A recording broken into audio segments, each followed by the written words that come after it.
Hello everybody, my class 10 students.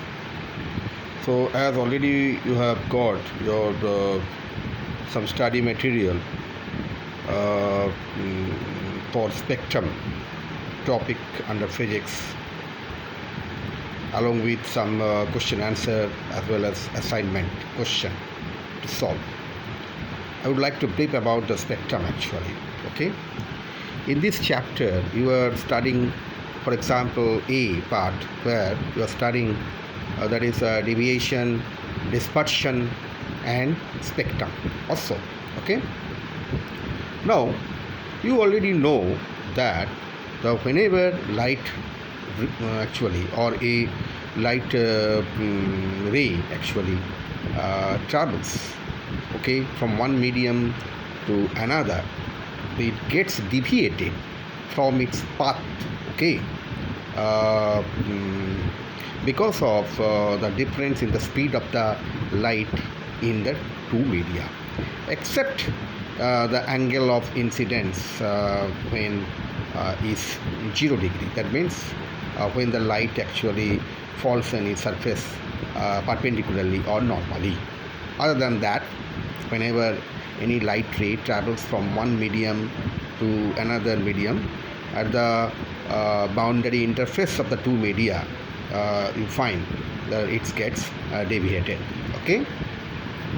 And generally, as you understand, the deviation takes place at the boundary of two media, and the magnitude of this deviation depends on, basically, you are finding the angle of incidence of the light ray and the refractive index of the second medium with respect to the first medium.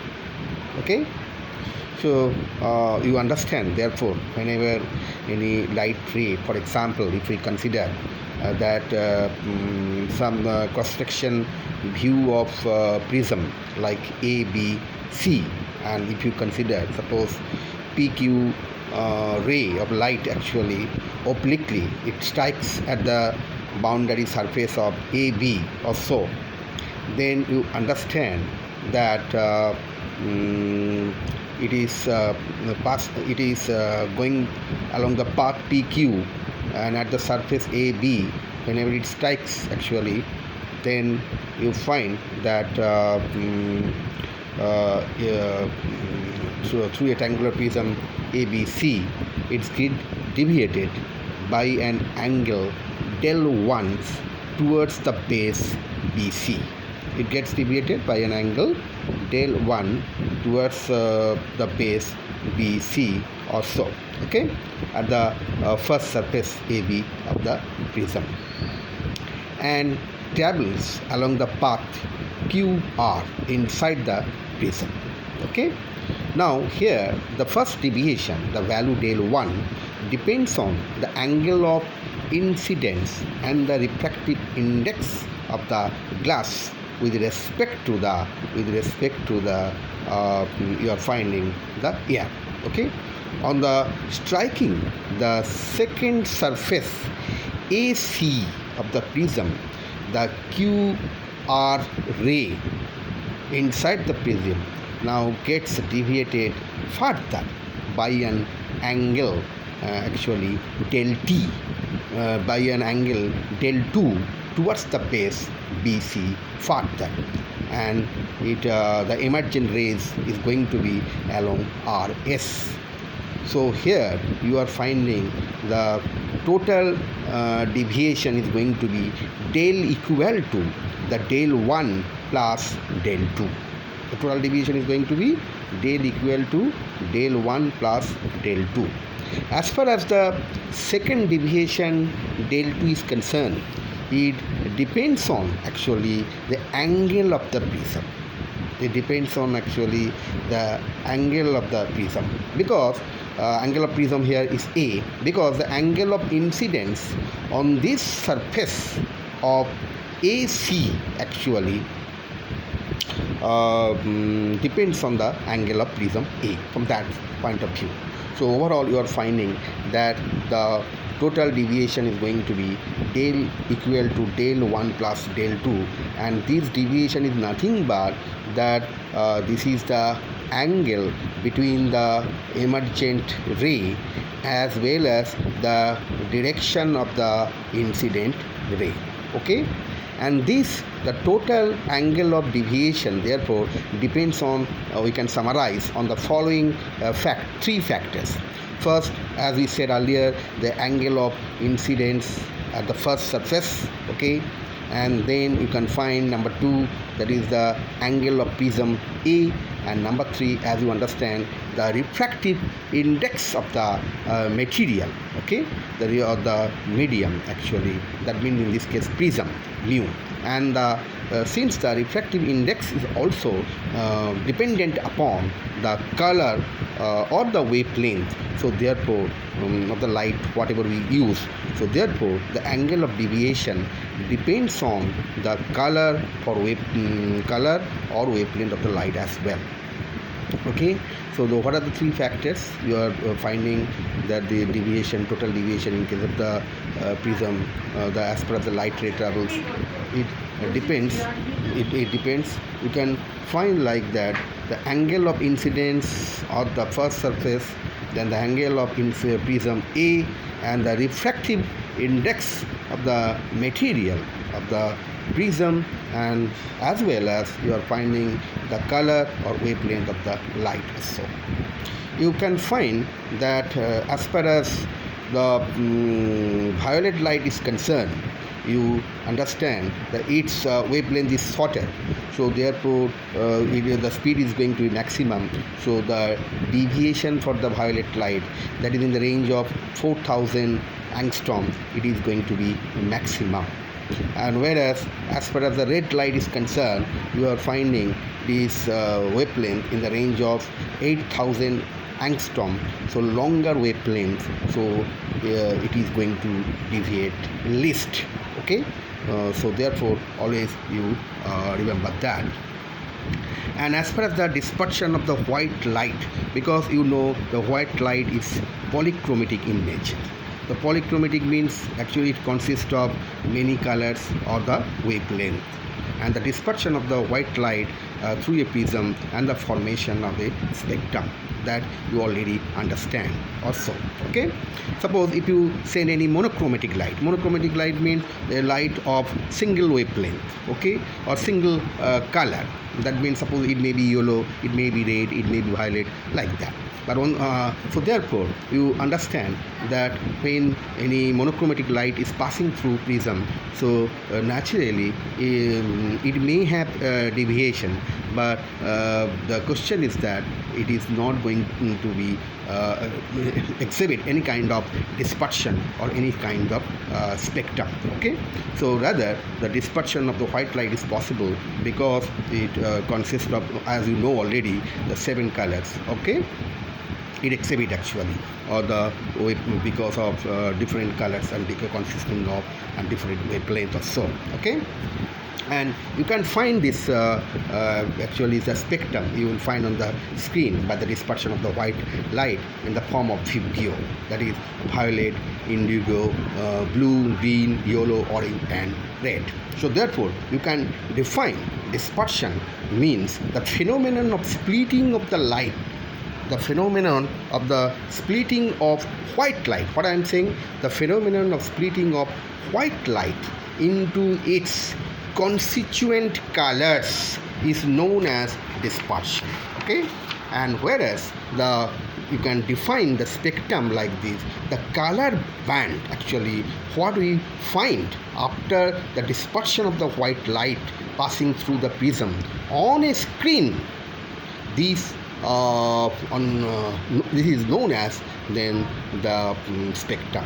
So therefore you are defining the color band obtained on a screen on passing white light through a prism is called the spectrum. And the cause of spectrum, as we have already said, that because the white light is having it is polychromatic in nature, having different colors or wavelength, so naturally it comprises. So therefore the that you are finding due to that their different speed, okay, through the medium of the prism, they are going to be deviated at different angle. So from that point of view, you are finding the dispersion is taking place, and therefore you can find that prism itself produce no color whatsoever. And as far as the color band or the spectrum after dispersion of white light on the screen, you will find from the bottom it is starting like this, because violet light deviates most, and then the red light you are finding at the top, it deviates leads. So in this way you will find from bottom to top vivid, then violet, indigo, blue, green, yellow, orange and red also, okay. And therefore you can find that the colors of white light with their wavelength and the frequency range. You must study, you must go through the drawing or the dispersion, how it is taking place, etc. Now as far as the second part, okay, under spectrum, then you will find electromagnetic spectrum and its broad classification.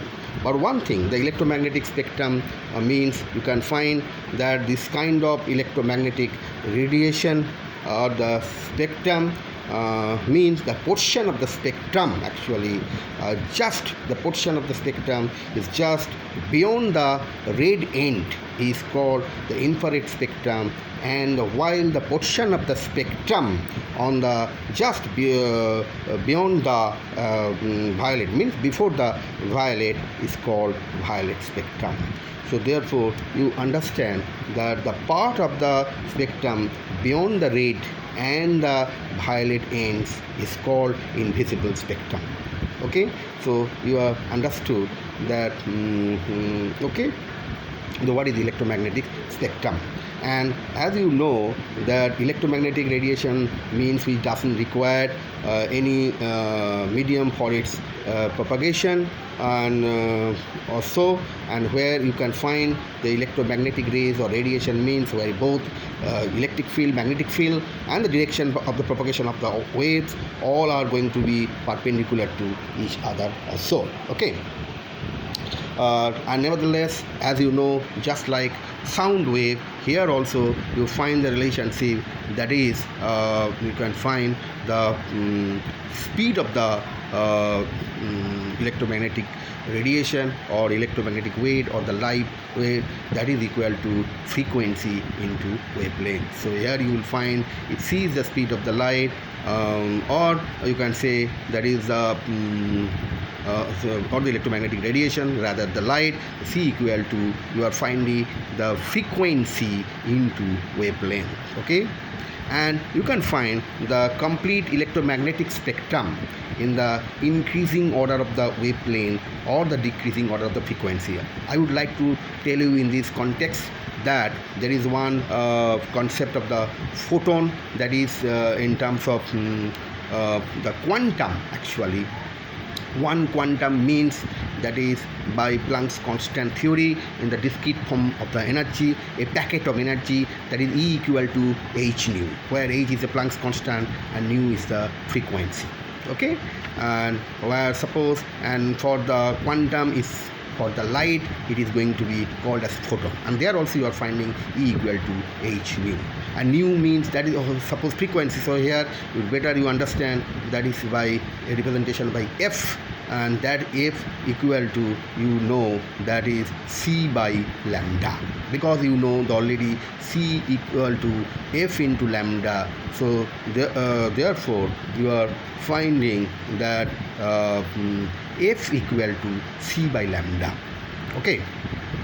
So one thing is clear, as you know that f equal to c by lambda, so therefore frequency and the wavelength inversely proportional, and at the same time you understand the frequency and the energy, okay, is directly proportional.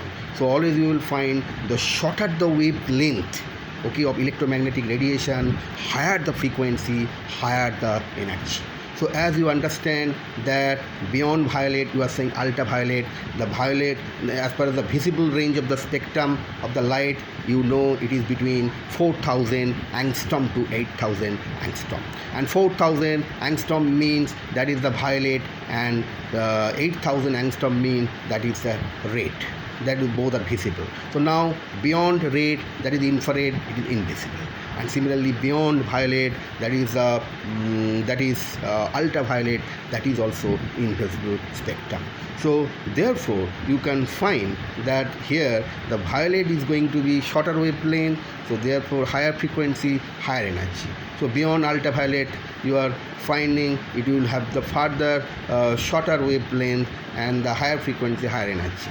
And whereas, as you know, the gradually move towards red, therefore the red is having the longer wavelength, therefore lower frequency and the lower energy. So therefore beyond red, the infrared begins. Therefore you are finding the longer wavelength, so you are finding lower frequency and the lower energy. Therefore we can having the comprehensive electromagnetic spectrum,